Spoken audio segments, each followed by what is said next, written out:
Welcome to another episode of F It, I've Got a Brain Injury. My name's Ken, and I'm here with Jesse. The idea of this podcast was to have a podcast for people with brain injuries, for people with family members who have brain injuries, for people who want to learn more about brain injuries. And I wanted to let it be known that me and Ken, the hosts, have brain injuries. So I apologize for my voice. And I also apologize for Ken's face. Thank God you can't see it. He has a face for radio. I have a face that would make a freight train take a dirt road. So sit back, relax, grab some popcorn, and enjoy.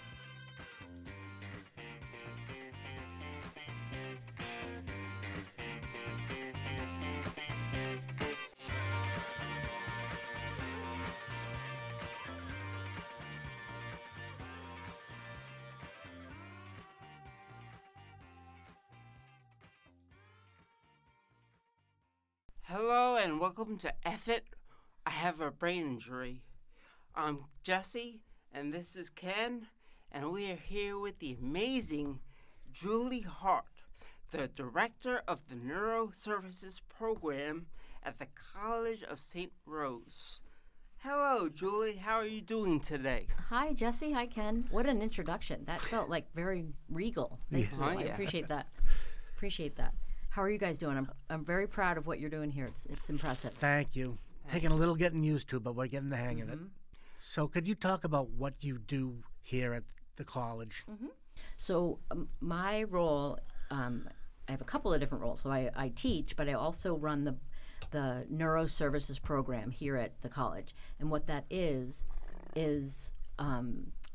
basically a day program for people with traumatic brain injury, stroke, some progressive diseases, tumors, other things that affect the neurologic system and impact the way someone's ability to talk. How many people do you deal with in the course of a week? Yep, so we have 60 people every week that come to our program, and we run 22 different groups. Wow. With the assistance of, obviously, graduate students. What are some of the classes that you facilitate? Yep, so we have everything from a book club to a coping group to a writing group to yoga, gardening, women's group, healthy living, a number of groups, current events that, depending on what the person needs and how much support they need and what area they're working on, we'll have them join a particular group. Yeah, so everybody's got some kind of problem with speech.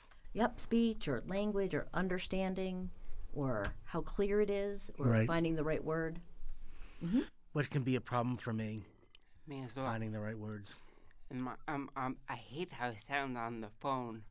Everyone thinks that I'm a female on the phone because after my brain injury, my voice got so much higher, and was a big deal for me. And I went to the U Julie Hart, and I also went to a speech program, which was in your St. Rose or whatnot, and they helped me a lot with articulation and even a little bit on tone, even though, as you can see, I still need to work on that a little bit. But I think you've Jesse, come a long way. I was going to say, if we could have a recording of you when you first came to us, that was, there's such a significant difference. It's hard when you're the person because you might not notice that change.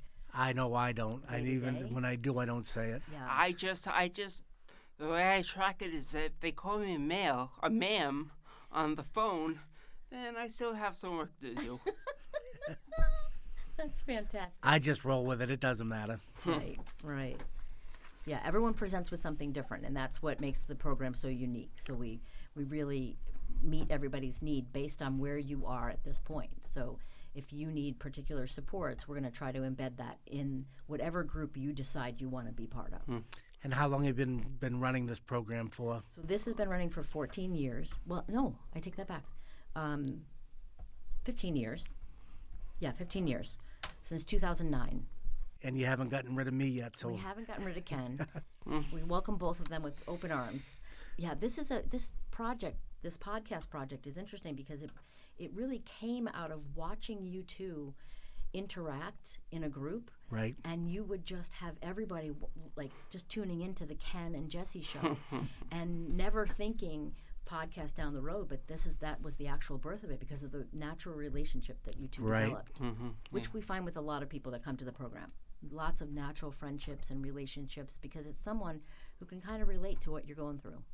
Yeah, and it's very beneficial after a brain injury because you can feel a bit isolated and lost with the friends that you had. You're not the same person, so it's a good place. It's good to have a place where you can come and speak and be able to be listened to, and it's great. That's all. I mean, that's all I can say about that. and it's not like you're a teacher when you come here, which you are. Right. This is more, we just talk to each other, and it's all more natural. It's more natural. Yes. It's more natural coaching and kind of authentic supporting Right. each other. And the students are great, of course. We'll The keep students are great. Yep, they're all learning to become speech pathologists, so it's wonderful to have that experience for them, but also It's a great benefit for both of us. absolutely 100%. You all get something out of it. Yeah. Jesse, you just brought something up that was interesting about friendships. So a lot of people, the stats are close to 80 to 90% of people lose old friendships and old relationships. Yep. Because once you have your injury and you have difficulty communicating, that changes the way that you interact, Right. changes the roles that you have, changes the kind of the rules of how you interact with each other. And that those people from our past don't necessarily know how best to interact with you. Well, that's the best thing for me because all my friends are mostly in Chicago now, and they don't treat me any different. Right. They yeah, call me that's- the idiot I've always been. Yeah. Ken is very lucky to have such friends who They force me to do Recovery. things. recovery. They force me to go out and be myself Exactly. and get me out of my comfort zone, more or less. And you're on trips, you're going on vacations, Right. you're doing different things with them. That's the rarity. The other part is the part where you do feel isolated and separated, and what am I going to do? Who am I? Yeah. Yeah. Yeah, mine was different because after my brain injury, your program is here in Albany, New York, and I was from Brooklyn, so we actually moved Right. all the way up to upstate just to be part of your program. Right. I didn't know that. Did you really? Yeah. Oh yeah, Wow. yep. Yeah. It's We true sold. and My true. parents sold the business, and we hecked it on up here. Wow. Yep. That's why I so wish we had a recording of you from the beginning so And that you could appreciate the change. And let me just say that there's something about the difference between upstate New York and New York City. And- It's like when you go into a bodega, like the first time I was upstate, I went into a bodega and the guy at the counter said hi, and he freaked me out. I was like, what the hell is he, what's he offering me? Yep. What is this guy, what's he trying to do? Because in the city, they don't say hi. They don't welcome you into a store. Oh, It's- I love it. But it's a very nice change, though. Yeah. I have to say I'm pleasantly surprised Wonderful. being up here. And Oh, Well, I had no idea about the programs in this state at all. We fell into everything, more or less. Yep. Your mom helped, your sister helped. Right. Right. And how did I get to learn about this program? It was one of the girls, Melissa Yes. Tarini, Yeah, Matt was another person who has a brain injury. right? And she knew you from another program, from Living Resources. Right. And she suggested that you come over to work with us, and Yeah. we haven't looked back since. It hasn't been So, the same since, no, right? It's wonderful. It's wonderful. yeah, Yeah, but- I think I started at Living Resources as well, Mm-hmm. and came to St. Rose Yeah. through it. Exactly. Yep. Yeah. So good, diverse program, lots of different offerings, and it's that idea of you guys have created a community here. Right. Yeah. So we see 60 people every week. You might interact with 30 of them and not see some of them because they come on different days or for different needs. Right. Yeah. Now, were you actually a professor? No, I'm an adjunct. I have my master's Okay. in speech pathology, but I am an adjunct faculty here. But I've What been- does that actually mean for somebody that may not know? Yep. So I've been teaching here since 1994 in different capacities, from one class to 3 classes to a full course load, only with my master's, because they've been searching for that medical speech pathologist to come in to teach that part of the program, and we haven't been able to find one. So they've been lucky to It was you. let me. You haven't been able to find any, but you are teaching them, and you are creating them, though. Right. I don't think that's a lack for the program by any means. I'm just saying that officially they would, of course, be looking for someone with a PhD to Right. be a doctor, and I don't have that, but I have 35 years of experience working with people with brain injury and stroke, and so that's what I'm teaching the students about. Yeah. Didn't you just get like some kind of award or something? Yeah, good memory there, bud. Oh, thank Good you. memory. Yeah, we have a couple of things that have come down the pike. One is that we got this award for our program being highlighted for New York State, one of the distinguished programs in. Was in the that state. ASHA? That was through New York State. Okay. Yep, through our New York State Speech and Hearing Association. So, yeah, very lucky to be honored. We're doing something here that other colleges in the area or around the state aren't doing. So every state in the United States has a waiver. The waiver itself is a program under Medicaid that supports people who have brain injury, stroke, other neurologic changes, and those people want to stay and live in their community. Right. So the program supports people in that situation because they recognize that, yeah, you have a right to live in your community and community of choice, and so let's get you as supported as necessary so you can be successful. Right. Right? So you might need transportation, you might need counseling, you might need a day program to come to, you might need definitely service coordination to kind of control everything. So the waiver itself is really guided to support you and allow you to live your best life. We happen to be training graduate students in speech pathology here, and so we decided to combine the two and say, okay, let's have here the people that we're seeing that are on the waiver or that come to us that are private paying for services, for those groups that I listed before, those people we knew would do better if there was a higher ratio, meaning if the two of you had a student, or I didn't have to run a group with 4 or 5 or 6 people Right. by myself.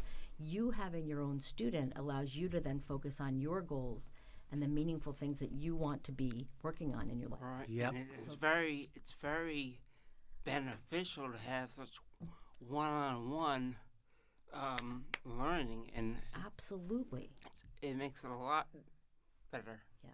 And the socialization aspect of it goes even further, Right.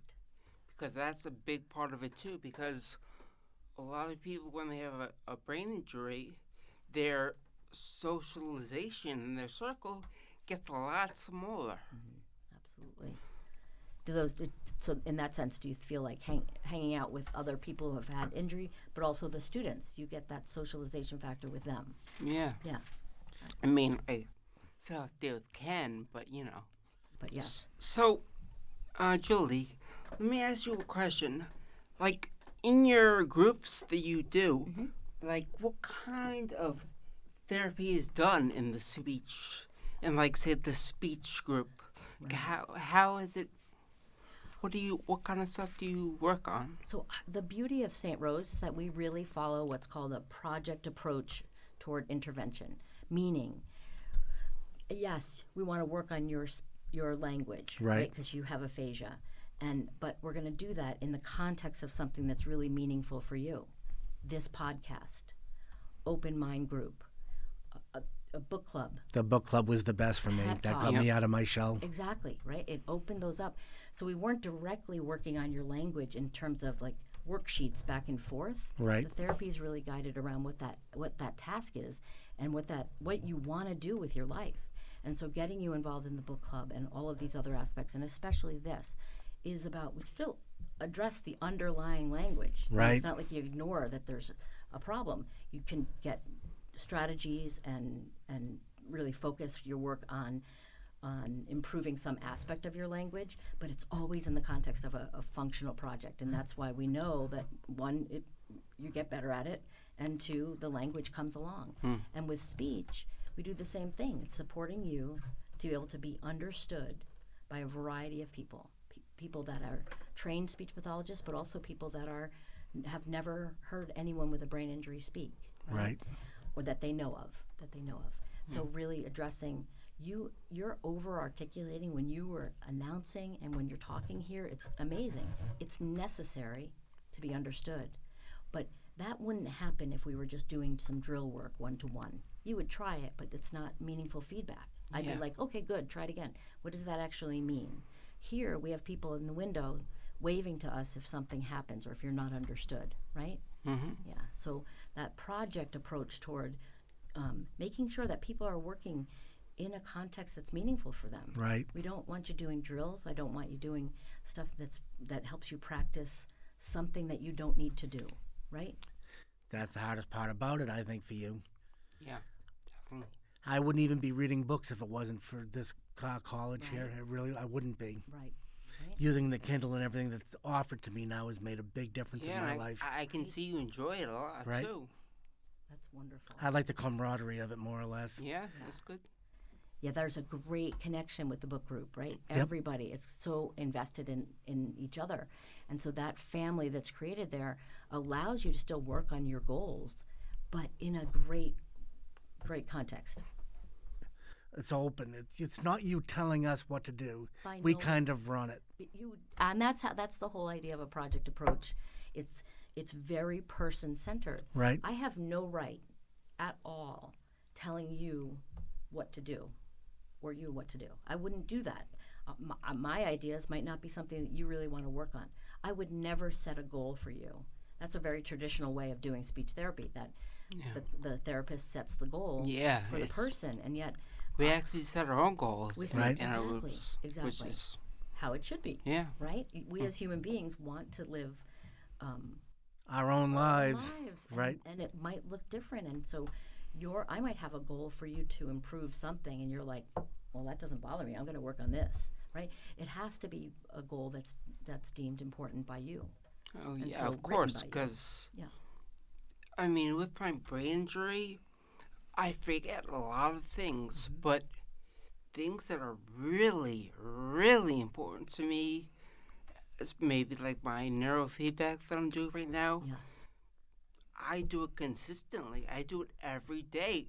So I think meaning and purpose plays a lot into being able to take in what anyone's trying to tell you, because you're just more. You seem more motivated to Well, me. yes, Yeah. more motivated to learn. Yep. To learn, because it's something that you want to do. So I could ask you to repeat 10 words back to me after and hold them in your memory and then repeat them back to me. But what is that? What function does that have? None. Yep. But you can hold all of the directions for this neurofeedback you're working on, right, in your brain. You hold it in there. You have the capacity because that motivation. And it's interesting too, because I actually went to a language speech doctor, not like St. Rose, but like actual like a clinic kind of place, and she gave me some, exercises to do with my mouth and words to say repeatedly, but you can do it, but you're gonna fall off. You're gonna not want to do it some days. But St. Rose is so different, because like, first off, you want to be there, you want to do it, and the camaraderie with everyone, it makes it fun, Right. and enjoyable, and you want to keep on improving your. Which is why we set goals for ourselves. Exactly. Yep. Exactly. Oh. It's fascinating that you talk about that. I personally love that idea that those exercises may work for someone who loves and and functions like that, who would want to carry over exercises every day. In your case, that's not really meeting your needs. And that's what we do differently here. We're literally looking at individual people, helping you set individual plans Right. that will meet your needs. You can both be in the same group and be working on something completely and utterly different. But we won't send you home with something that's just going to be either left on the table or forgotten because it's not meaningful or not important. Or, I'd like my speech to sound better, but just doing these Right. exercises, I don't see the carryover versus talking into a microphone. Yep. Where you have to do that. Right. Yes. There's going to be a lot more carryover in that context than there will in something that's very decontextualized. And even with you, Jesse, I've seen a lot of progress in you. Amazing. A lot in the last year since you started that program you're doing. What is it, neurofeedback? Neurofeedback, yeah. Yeah, I really enjoy it, and I think it's very beneficial. I mean, I'm always on the lookout for new technologies and new therapies and new like Neuralink kind of things, and I'm always interested in that. And neurofeedback was one of the routes that I took that I thought would help me, and it actually does. It's definitely improved my energy. Yes. I mean, prior to being in neurofeedback, I was in bed a lot. I mean, you could attest to this. Without a Ken. doubt. When before my neurofeedback at groups, I wouldn't be there that long. But let me explain what neurofeedback is for the listeners who don't know. I don't know what it is. I'm joking. To put it plainly. I'm joking. No, what it is What does it look like?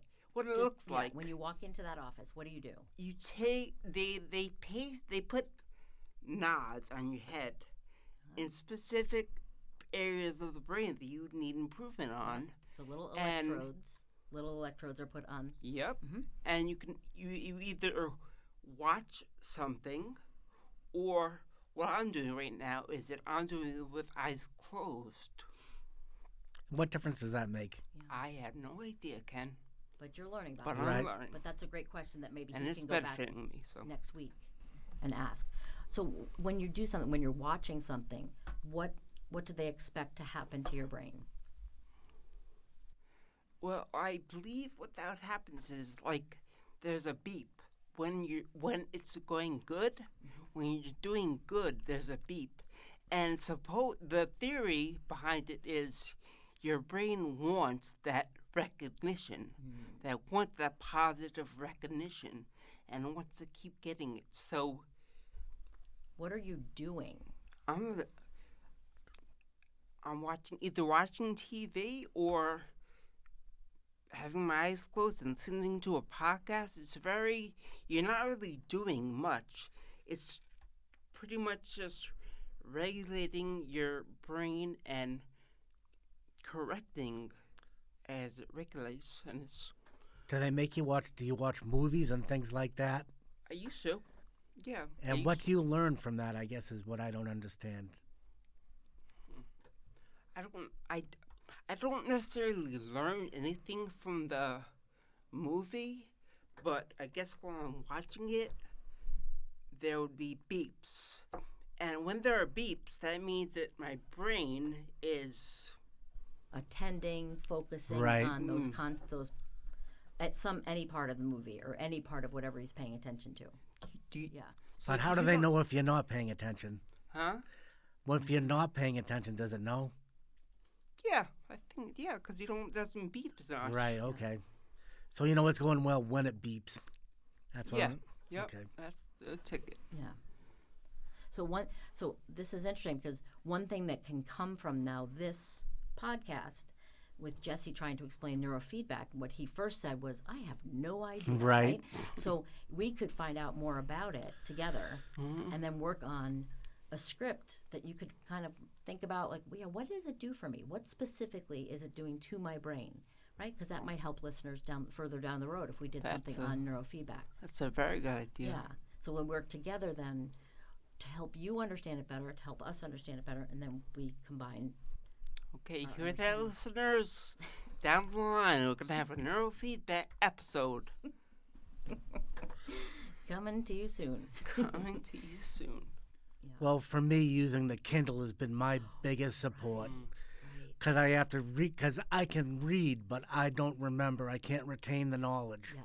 And when I put on the microphones, then I remember. Yes. Yeah. So it's interesting. So when you're reading the words, you can say them. That's a Yep. that's a motor skill.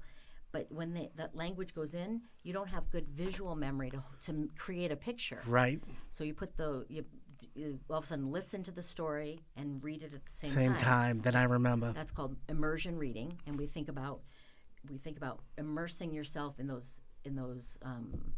both auditory and visual stimuli. at the That's same what I was time. looking to get, yes. And that's what helps your brain recover and improve your reading. Right. Yes, and then you understand it because you have good auditory memory. And they do a lot for me there, whether it's the research. They keep you working, but you're not working. They make it fun, more or less. Yeah. We all have a job to do in book club. Absolutely, yep. And I think that's one of the greatest things about that Right. group is that you have something you're accountable for the whole group. Right. You're responsible for that. Because one of my biggest problems is keeping my mouth shut. And I tell you the truth, and I've gotten a whole lot better at that. Ken, Yes, that's an understatement. That's an understatement, right? But that was hard. It's hard. We don't want to change who you are as a person. It's never about doing that. So if you always were the kind of person who would just speak your mind, that's going to be okay. But we're going to have to kind of taper it in this environment. Right. And you would taper it in certain environments. You would naturally taper it. Now you're learning more to do that. Right. And then again, what's unique to our program is that the respect that, of course, you are the expert in living with aphasia. Of course, you're the expert in understanding what it's like to be in your position. Right. And so I'm not teaching you anything about that. I might teach you some underlying language stuff, but I'm not teaching you about the who. You're bringing that expertise to me. Well, just by you saying that makes me think about it. You know what I mean? That's all you got to do is Plant. exactly. That's what it's all about. Yeah. Yep. So you guys are also doing a group called Pep Talks. Yes. Can you tell everybody Yes, what that Pep is? 'Cause Talks that's is. What does fantastic? Pep Talk stand for? Personal. I forget. I can never remember. Yeah, it. Peer. peer. Educated. Yep. Positive. Positive. Peer. Educational. Positive educational Peer peer delivered. delivered services, whatever. But what we Videos. do in Pep Talks is we like to make videos or YouTubes about certain issues that we have, and we give tips and tricks to overcome them or better deal with them. And things that might work for us, not necessarily somebody else. Yes. But to and the try. good thing is, though, things that work for us Right. also sometimes work great for other people as well, just like you and Cliff. Well, that's the first time she actually got me on film, and I couldn't believe it. I never wanted to be on a camera, ever. Yep. Yeah. Yep. I remember coming in and you had just said something amazing about book group, and I'm like, I need you to pretend you didn't say that and say it again because I'm Right. gonna record it this time, right? Because that's what Pep Talks really captures. What you know to be best practice, Right. Right? You know this is going to help you, so it helps. You do videos about I think what we're doing travel. I think what we're doing now is there's a trend going on where you say, I know I have a blank. Of course I have a, or how's that go again? I'm not sure. I know They put it on Oh, TikTok. well, here's one that I had done. Of course I buy multiples. Wait, no. I buy multiples of products in the supermarket. Of course I have a brain injury. Yes. And that's Right, like it's a fad that's going on Right. now. It is a fad going on right now. There's lots and lots of videos being made about that. Right. So, we have a question from the audience, and they're asking, what is neuroplasticity? Do either of you guys want to talk about it? What I believe neuroplasticity is the genius of the brain being able to compensate and use other parts of the brain to redevelop injured parts. Yeah. Am I correct? Different pathways. Yes. You guys are brilliant. Yes, Right. That was a wonderful way to put it. Right, the brain has the chance to change at the level of all the cells and all the neurons that are in there. They can change. They can take over a new function, for example, for a part that's damaged in Right. the brain. So we have cellular neuroplasticity, but we also know that we have behavioral neuroplasticity. So you doing something and relearning how to do something changes those pathways within your brain. So that's what you were talking about with the new Right. pathways. I didn't know there were two types of Yep. neuroplasticity. I didn't know that. It's all under the same heading, but we think about the different ways. So, like, we have the new blood supply. We have new neurons that are helping. We have new tracks that are developed for another pathway. So it's all just different parts of neuroplasticity. But the beauty of neuroplasticity is why this kind of work, this type of therapy, really project-oriented therapy, person-centered therapy, works, is because we know the brain will continue to make changes. Unfortunately, the insurance departments are way behind and don't believe that will happen. Right. So we're often not supported, which is why you see a lot of these project-based programs happening at colleges where there's other funding to help support that. But the goal would be to get other people and primarily funders to believe the benefits of it and to see the benefits of it. Right. And we have it. We're lucky that we have a lot of students and participants, so we're able to do research pretty much continually throughout the year. And it's certainly stuff that we're studying, is that idea of how is your brain able to make this change since it's been so long? How long? Mine, almost going on 15 years. Right.